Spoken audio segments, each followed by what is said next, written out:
алтыншы практика деп GIS деген папка құрыңдар да, ішіне алтыншы практика деңдер, бүкіл заттарың, деректерің бәрі осынша тұрсын. Onun için мен сендерге мынандай база жіберемін. Үшін ол базаны қазір бірден жіберіп тастайыншы. GIS практика 6, так арал ГДБ деген база жіберемін. Мен аралдың мысалында көрсеткенмін. Бір ауданнан бөліп беремін. Не дейтін? Сен же магистрді сатып қойсаңыз. Сатып береді сол. Ағай, вы знаете, что такое следующий? Өйткені ана нелер шығады көп.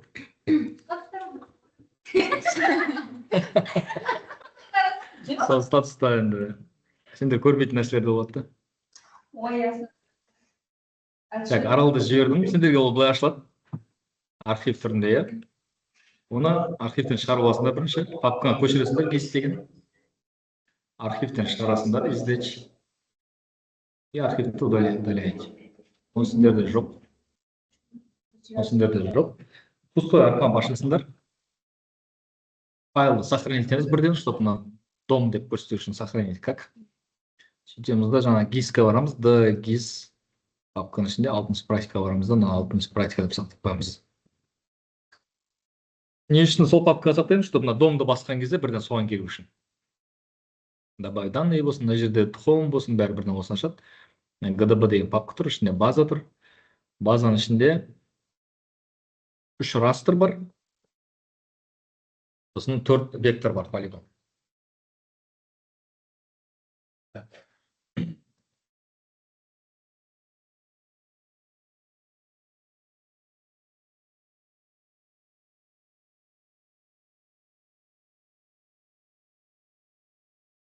Алло. Алло.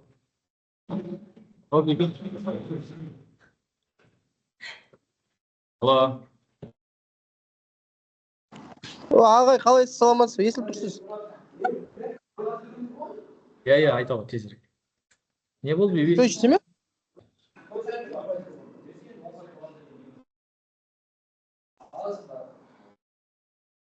Ал, иә, ал. Алсашы. Айт енді. Айтсашы, нештенге керек оған? Нештенге керек оған? Тезірек. Давай, иә, жақсы. Мен жұмыстамын, назан алайын. Иә, жақсы жіберемін, давай.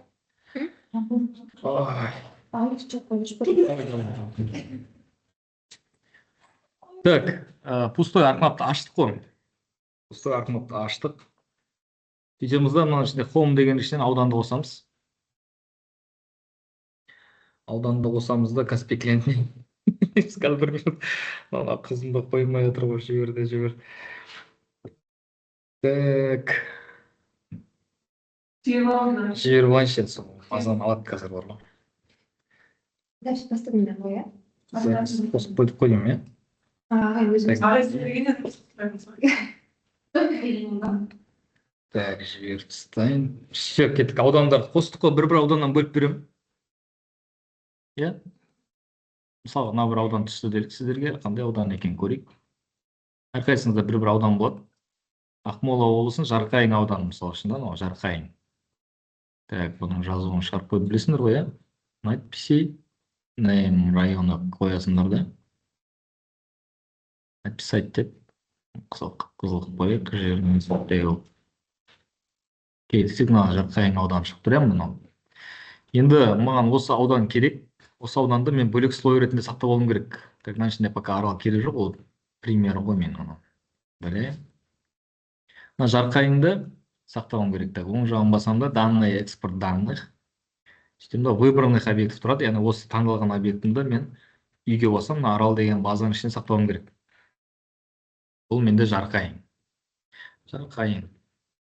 Сақтайым. Сохранить. Окей. Добавить на бөлек карта түрінде түсті, иә. Так, пока маған аудан керек жоқ, отключаем.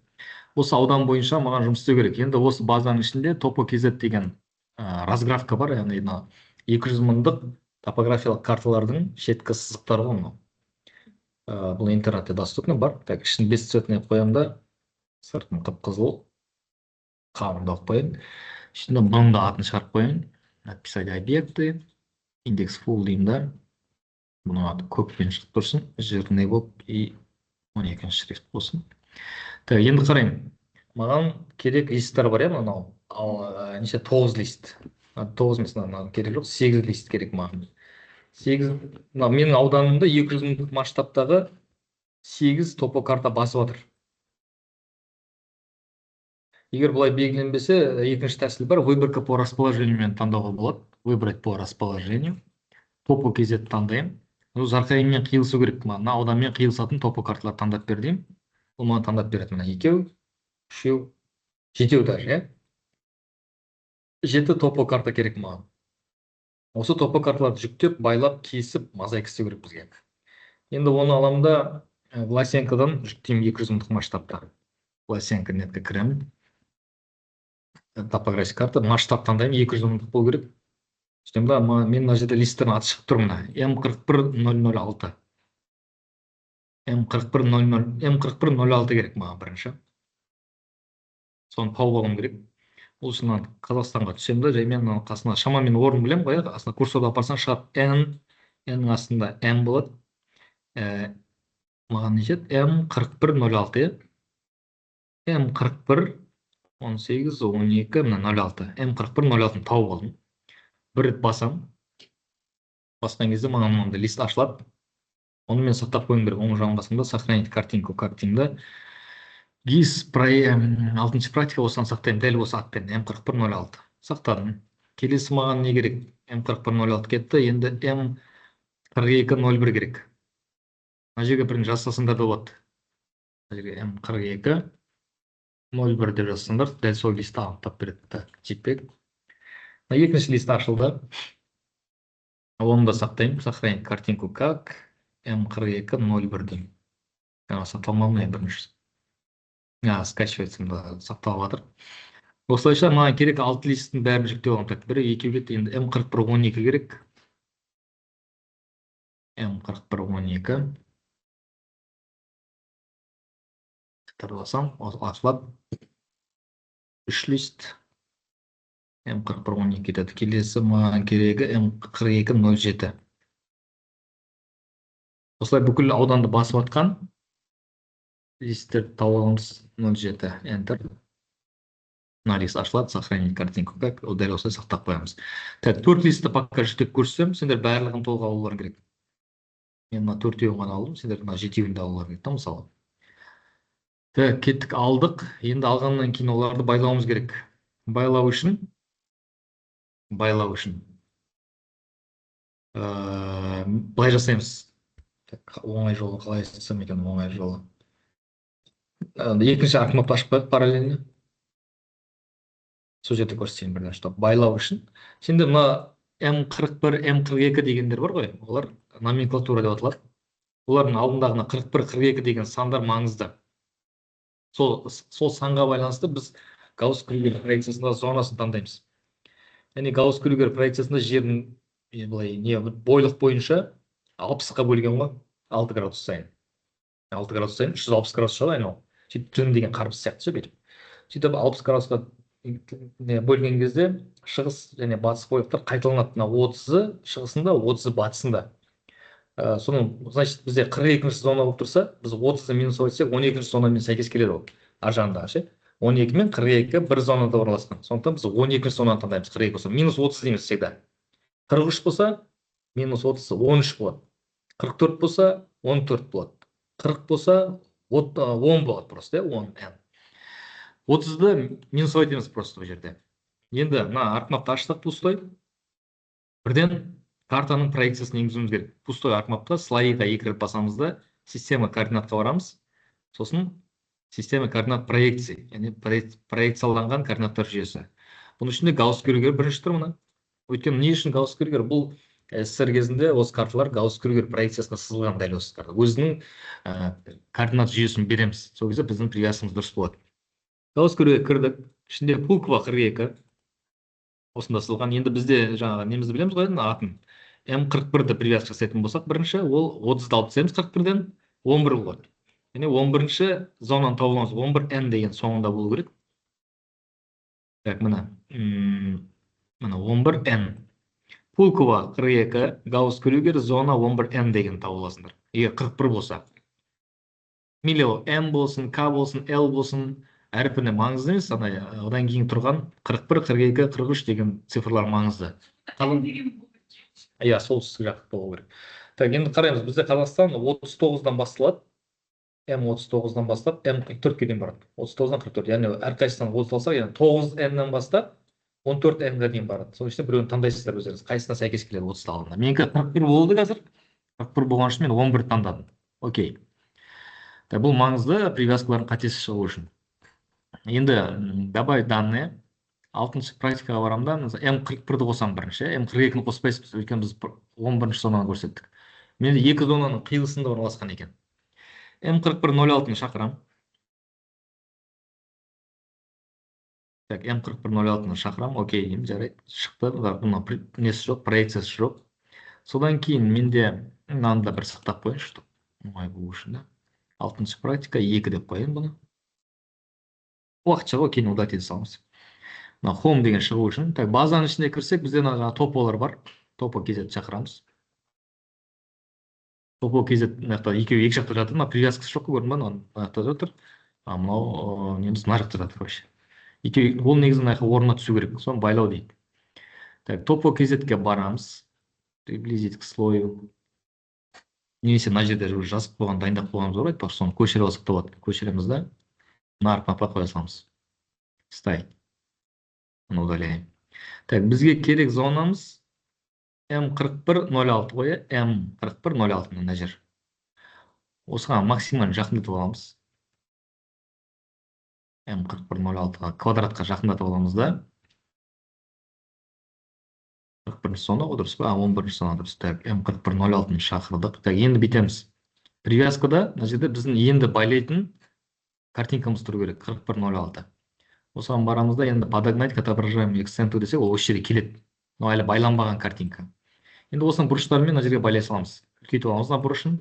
Ең бұрышындағы ендік пен бойлықтың қиылысқан жерінен тірек нүктесін қосамыз. Бастық, қиылысқан жерін үлкейттік.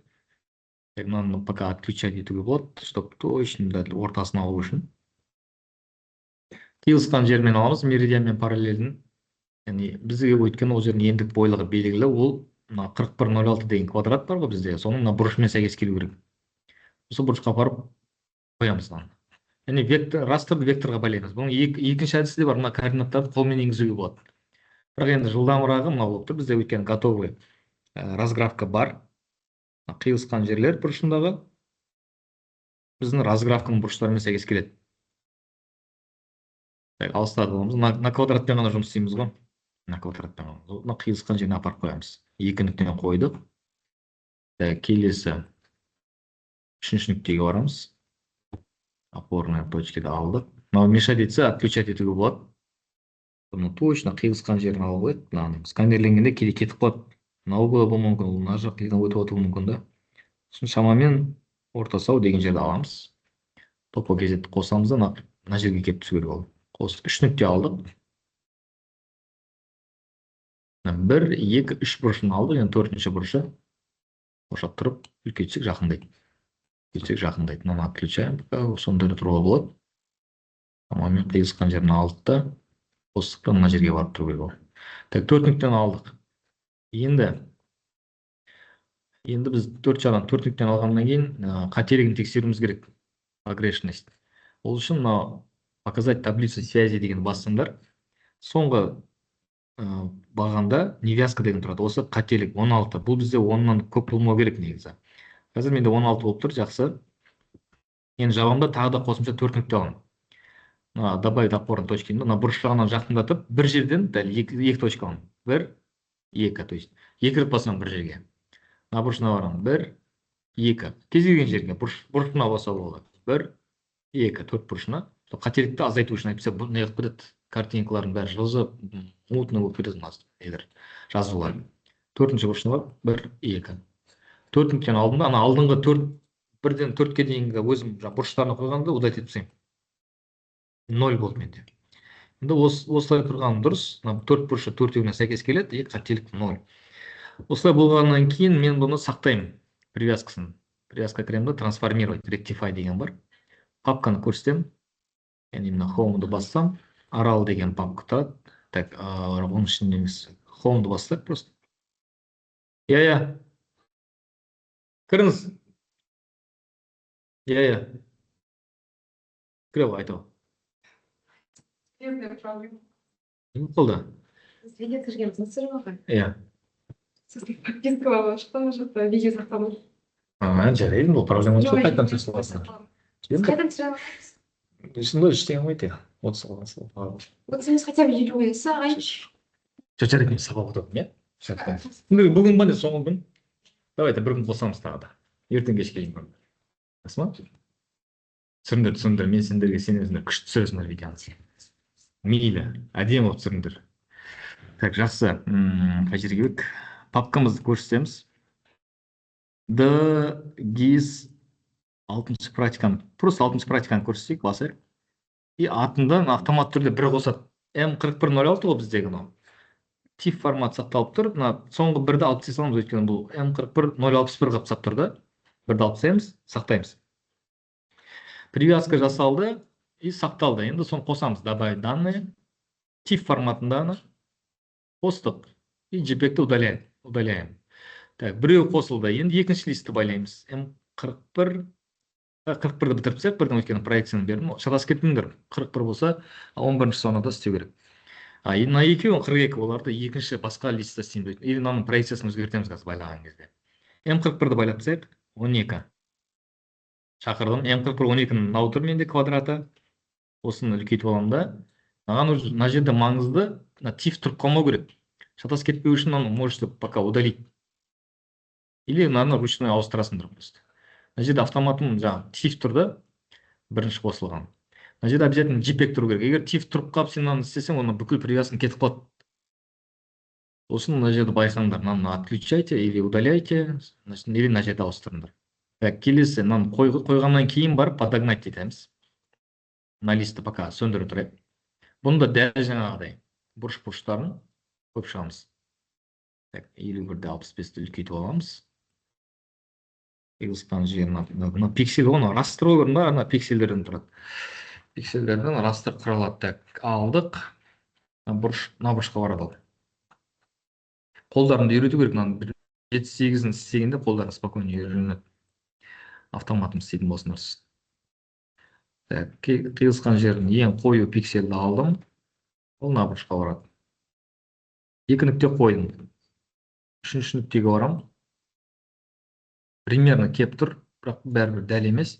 Сол үшін мына жерде мысалы 2 линия жатыр да, түсініп алу керек. Тура мынау градус пен минуттың ортасына өтетін линияны алу керек, мына линияны емес. Мына линия градустың үстіне өтіп тұр ғой. Бізге тура ортасына өтеді. Мына тура ортасына өтеді. Сол үшін мынаны аласыңдар. Мына линия бұл градустың линиясы емес, басқа координаттық линия ғой мынау. Бізге мына жазып тұр 66 градус 0 минут. Осының тура центрінен өтеді біздің неміз. Шекарамыз. Бұны алдық да, жаңа қиылысқан жері. Енді топо кезетті ашамыз да, жаңа қиылысқан жерге қайтып апарамыз. Прям жақын тұр мынау өзі. Мына жерде тұру керек. 3-ші нүктені алдық. Енді соңғы нүкте қалды. 4-ші нүктені апарайық. Оны алдық да, қиылысқан жерін алдық, имайған апардық. 4 нүкте алдық, қателік үлкендеу болу керек, өйткені мына жер прям идеально түспей тұр. Енді тағы да қараймыз қателікті, уже 25. Тағы да жаңағыдай істейміз. Бұрышына қараңыз. 1, 2. Бір жерге кетті. Прям жылысталмаңдар. Дәл бір жерге түсу керек. 1, 2. Жылысталсына қателік көбейе береді. 1, 2. 4 бұрышынан. Бұлай жылысталсындар, отменить точку деп қайттан қойсындар болады. Ой, не екі басылмай тұр. Любой бұрышына бағай. 4 жақ бұрышына. Я кез келген орынға. Сосын 1 мен 4-ті удаляем. 0 болды, иә. Сосын бір тексере салыңдар на всякий случай. Прям шекарамен қиылыса ма, иә, осылай тұру керек. Қатты кетіп қалмау керек қой самое главное. Так, болдық. Енді трансформировать. Өзі папканы көрсетіп тұр. Соңғы бірді алып тастайсыңдар, сақтайсыңдар. И добавить 12 TIFF. JPEG-ті алып тастаймыз. Так, 2 листті байладық. Екеуіне. 41-лер, мыналар 42-лер енді. 42-лерді қосып, 42-01-ді қосамыз просто. Давай. Проекциясын ауыстырамыз. Слои. Свойствосына кіреміз да. Так. Не обязательно. Осы жерден ауыстыра беруге болады. Система. Қайтадан кіреміз. Гаусс-Крюгер.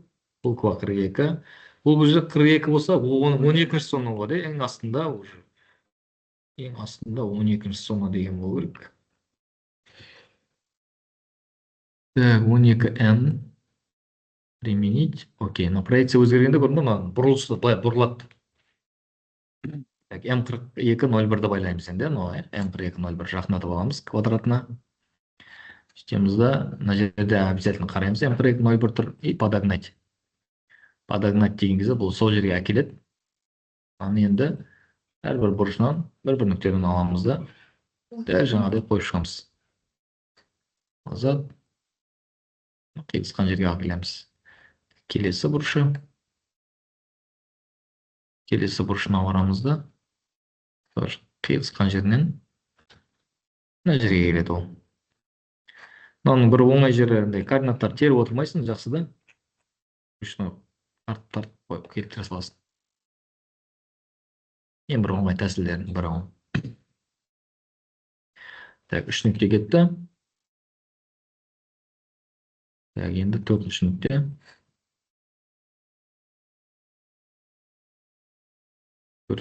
Так, мынау бізге не қайтып тұр? Пока алып тастаймыз топы кезетті. Қиылысқан жерін таңдадық. Топы кезетті қостық. Мына жерге барып қойық. Так, қателікті қараймыз. 12 болып тұр, жақсы. Енді сөйтемді 4 бұрыштан тағы 4 нүкте ала саламыз. Бір жерден. 1, 2, 3, 4, 5, 6, 7, 8.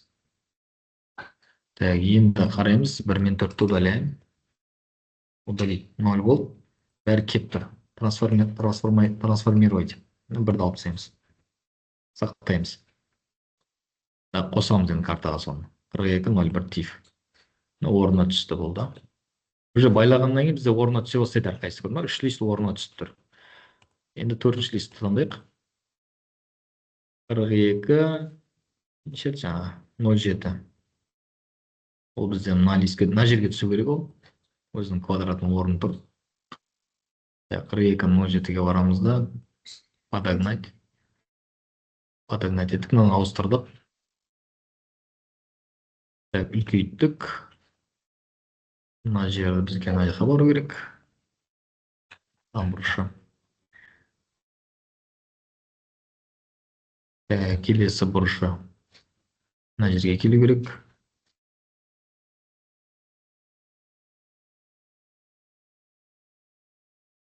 Именно бұрышындағы параллель мен меридианның қиылысқан жерін квадраттың бұрышына апару керек бізге задача. Үлкейттік. Мына жерді таңдадық. Қойдық. Келесі соңғы бұрышы. Кеттік. Уже автомат почти кеп тұр. Сонда да қоямыз оны тура. Қиылысқан жерін таңдап. Мына жерге қояқ. Қателік қараймыз. 10. 10 болса да біз 0 қоямыз, чтобы бір-бірін тартып жібермеу үшін. 4 бұрышынан 1, 2, 3, 4. Меняем. 4 нүктені алдық. Алдыңғы 1 мен 4-ті удаляем. 0 болды и бәрі бір түсті. Трансформировать. 1-ді алып тастаймыз. Сохранить. Так, все, 4 нені привязка жасадым. Тифтерін шақырдым, JPEG-терді удалить етіп тастадым. Ендігі задача. Проекция пока маңызды емес, қайсысын қойсақ та, бұл жерге уже привязка жасап болғаннан кейін қалдыра берсек болады. Енді М4106-ның мына шеттерінде артық листтер бар, бір-бірін басып тұрған жерде ортасы қиылыспайды, ақ жерлері бар, соны кесіп тастау керек бізге. Топы кесетпен. Ол үшін бірінші кесетін листімізді таңдап аламыз. 4106-ны кесеміз бірінші. Соны ғана қалдырайық. Оңай түсінікті болу үшін, шатастырмау үшін. Мына листті таңдадық, осымен кесіп алу керек. Ол үшін окнаға барамыз да, анализ изображения, белгілейміз 4106-ны и қайшыны басамыз. Вырезание. Кесілді ма? Алып тастаймыз, кесілді границамен. Енді осыны атын дәл сақтап, базаға лақтыру керек. Өзіміз жаңа база құрамыз, или уже бар ғой бізде база, иә? Сол базаға лақтырамыз. Данные, экспорт данных. Мына жерде уже ештеңені өзгертпейміз. Тек мына арамызда үйді басамыз. Базаны көрсетеміз, бір рет басамыз, базаның ішіне кірмейміз. Добавить, и мына жерге атын жазамыз. Мына жерде тек дефисті нижний пробелға ауыстыруға тура келеді, өйткені базаның ішінде дефисті оқымайды. Нижний пробелға ауыстырамыз. М4106 сақтаймыз. Біз картаға қостық. Енді мына клип керек жоқ. М4106 кесілмегенде керек жоқ. Екінші листті кесеміз енді өстіп. М4207, иә? 01, М4201-ді кесейік. Ол үшін то же самое, мынаны белгілейміз. Окна, анализ изображения, 4201 таңдаймыз. Галочка алса болады. И қайшы. Кесілді.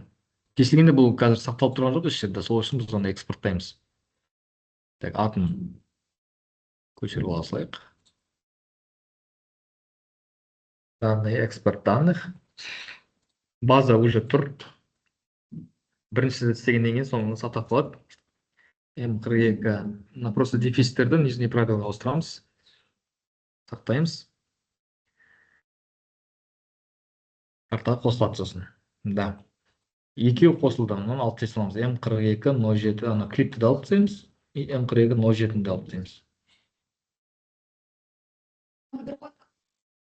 Жаңағы мен алып тастаған не? 01, 4201 ғой, дұрыс қой, 4201-ді алып тастаймыз. Айтамын. Жақсы. Так, екі листті алдық. Неге зарядка жоқ па? Так, келесі үшінші листті кесеміз, 4207-ні.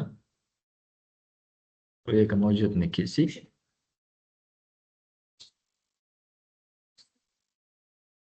Онда тұра берсін. 4207-ні кесейік. Окна, анализ изображения, 4207-ні басамызда, қайшыны басыламыз. Кесті. Атын көшіреміз. И бұнда экспорттаймыз. Данные, экспорт данных. Жерде тек атын жазамыз. Ставить. Нижний пробелға ауыстырамыз. Сақтаймыз. Окей. Бұл да кесілді. Алып тастаймыз. 4207 керек жоқ. 4207 керек жоқ. Бізде үш лист бар мынада деп тұрған. Енді төртінші листті кесеміз. Таңдаймыз бірінші. Окна, анализ изображения. Төртіншіні таңдадық. Қайшыны бастық. Неғұрын көп лист болған сайын сендердің қолдарын тезірек үйренеді, жақсы ғой. 20 лист, 30 листтен тұратын аудандарды берейік. Нормально болады. Данные, экспорт данных. Ставить типа нижний пробелға ауыстырдық. Сақтадық, в общем. Төрт листті бітірдік. Клипті удаляем. Корпоративті удаляем. Так, бізде төрт лист бар. Зато ешқандай несі жоқ ортасында, көрдіңдер ма? Андай несі жоқ. Артық бір-бірін басып тұрған жер жоқ, бір-бірін жалғасып кетеді, әдемі болып тұрады. Сендерде де осындай болып тұру керек. Төрт листтің прям шоу жоқ, прям белгіленіп кете береді. Как будто қосылып қалған сияқты. Өзен болсын, жол болсын, сонда горизонталь бүйтіп келеді да, жалғасып кетеді. Привязкаң дұрыс болса, өзгермеу керек. Мысалы үшін мына жерде мына горизонталь келе тұр ғой. Мынау шығады, мынаған келген кезде бұл мынаған жылжып кетуі мүмкін, дұрыс емес болса да. Прям дәл келген бойында жалғасып кету керек. Кезген сызықтар барлығы. Так, болғасын. Не істейміз болғасын, так. Төртеуін қосамыз. Төртеуін біз даже. Не қайда? До конца істейік. Хотя бы нені істейік осыны. Мозаикасын істеп, кесіп тастайық. Так, болғаннан кейін сендер мына жерде мына үшеуін тағы да істейсіңдер ғой. Жетеуі болады, жетеуі мозаика істейміз. Мозаика істеу үшін артулбоксқа кіреміз да. Кесіп бәрін сақтап болғаннан кейін. Артулбоксқа кіреміз да. Управление данными. Растр. Набор растровых данных. Мозаика в новый растр деген инструмент ашамыз. И мына төрт листі shift басып тұрып төртеуін белгілейін ба, ставить листом. Сен оны басып таңдауға да болады әрқайсысын. Выходное местоположение. Арал GDB деген папканың ішіне сақтасам болады. Базаның ішіне емес, просто папканы қазір менде. папкаға сақтадым. Сөйтем да атын берем. Бұл менде жарқайың ба, жарқайың. Жарқайың нүкте тиф деп несін көрсетсем, расширение дейді, мына жерде көрінді оны. Имя набора растрлы данных, яғни аты с расширением деген осы несін көрсетесіңдер, форматын, тиф. Растр форматта. Так, тип пикселя 8 бит дейді, глубина пикселя деген, кез келген біреуіне свойствосына кірсеңдер, источник деп тұрады. Глубина пикселя 16 бит целое деп тұр. Число каналов 3 деп тұр. Осыны қоямыз. 8 бит емес, 16 бит целое, сегнет. Размер ячейка қалады. Число каналов жаңа 3 деп тұр. 3-ті басамыз. Last first деген бұл жерде маңызды емес, қайсысына қосылса да, параметр среды. Параллельно обработка 0 қойды ұмытпаймыз. Окей. Енді 4 файлды бір файлға қосу керек. Көрейік, қосты ма, не істеді. Так, мына базаның ішін сақтадық, атын етеді жөрейік. Қосты істемеді оны.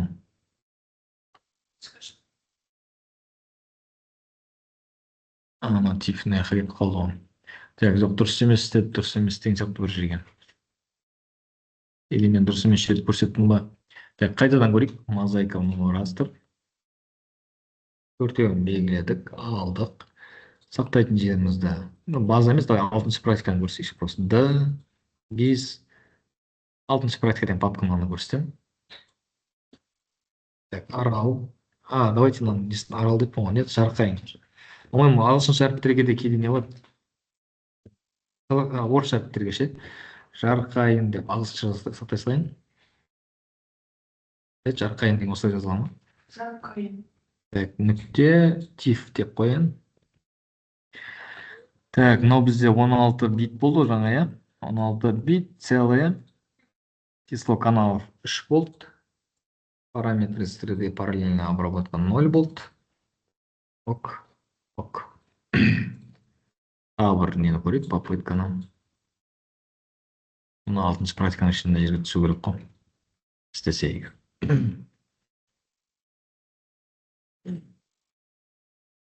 Так, мына істеді, 4 нені қосылды. 4-еу бізге керек жоқ уже. Жаңа кесіп алғандарымыз. Бізде уже мозаика бар. Астында қап-қараны құрту үшін свойствосына кіресіңдер да, символға мына галочка қойсыңдар, показать значение фона деп. Окей десіңдер, мына астында кетеді. Так, енді бізге ауданды кесіп алу керек. Аудан территориясымен, яғни ауданды толық басып алу керек. Сендердікі 3 листта болу керек. Мен қазір пока мынаны көрсете беремін. Оны кесу үшін де жаңағыдай ауданды белгіледік та. Топомен бірге таңдалып отыр, көрінбей екі слой выбранный отыр бізде. Жарқайында тұр, топода тұр. Бізге тек қана біреуін қалдыру керек. Мынаны алып тастасақ, топо кезетте мынаны немесе жарқайының оң жағын басып выборка, сделать только этот слой. Доступным для выборки тек осы слойды ғана таңдайды. Енді жаңағы окнаға барып тағы кесіп көрейік. Анализ изображения, жарқайынды кесеміз. Так, көрейік. Не шықты? Кесілді ма? Кесілді, я? Енді осыны экспорт жасаймыз тағы да. Жарқайынды аламыз да. Экспорт данные, экспорт данных. Уже тоже базаны көрсетейік болады, немесе папканы көрсетейік болады. Это папканы көрсетейік, арал. 6-шы практикаға сақтайсақ просто. GIS 6-шы практиканы просто көрсетеміз, ішіне кірмей, и мына жерге атын жазамыз. Жарқайың тифт болсын. Сохранить. Мында бар екен уже. Жарқайың 1 деймін. Жаңа мозаикам сақталып тұр, но кесілген ғой енді. Жарқайың 1 деп сақтайын да, карта қосам. Типті алып салсам болады. Мына жарқайыңды да алып тастаймын. Кесілгені ғана керек маған, е. Мына кесілгенін галочкадан алып тастайсыңдар. Сонда сендерде мынандай не қылады, топоны алып тастайсыңдар. Районның шекарасымен аудан топо карта кесіледі. Вид компоновкаға өтесіңдер. Жарқайынға приблизить к слою дейсіңдер. Полный ашылсын. Десіңдерді нарға атын қоя саласыңдар. Ставка, текст. Найқа түседі ол текст деген. Ат дейсіңдер да. Ақмола облысы. Жарқайың. Жарқайың ауданы дейсіңдер. Сіздер ана шрифтін бүйтесіңдер, бүйтіп 30 қылып жирный қап-қара қояйық. Жақсы. Окей. Оның осы Жарқайың ауданы деп тұрсын. Выборканы алып тастайсыңдар да маған давайте сеткасында қойып жіберейік көрдің. Свои И все. сетки, новая сетка. Бір болып тұра берсін. Так, окей. Так, осыны аласыңдар да маған орталық меридиан түзу керек еді, по идее. Орталық меридиан түзейік давайте. Неше градус бізде мына екінің ортасы 66 мен 67-ның ортасы. 66,5 болсын, ортасы тура ауданның ортасында 66,5 дейік. Система координат 17-міз соны тұр, 66,5 дейміз. 66-да 5 дейміз. Орталық меридиан түзу болып тұр. Осылайша болғаннан кейін файлды экспорт жасайсыңдар. Тоже 6-шы практикаға үйді бастыңдар болады, по идее. Жарқайың дейсіңдер. JPEG форматта 300 dpi мен сақтайсыңдар. Сөйтесіңдер, менің почтам бар ғой, почтаны ашасыңдар, хат жазу дейсіңдер да, nzgeo дейсіңдер, и маған жібересіңдер нені. 6-шы практикадағы ең соңғы файлды. Ол JPEG форматта болады, тифтерді жіберіп қоймаңдар. Жарқайың JPEG деп тұрады. Осыны бірінші көріп алыңдар, осылай тұрма, соңғысы деп. Аласыңдар да Жарқайың жазасыңдар. Мынаға ауданды жазыңдар, и фамилияны жазасыңдар. Группаны жазасыңдар. Неше там? 0,1 дейсіңдер ма, магистратура бірінші курс дейсіңдер ма? Фамилия бірінші курс тұрсын, жіберу дейсіңдер, маған келеді. Все салып жібере салыңдар болды. Уже міне. Өздерін танисыңдар ма не?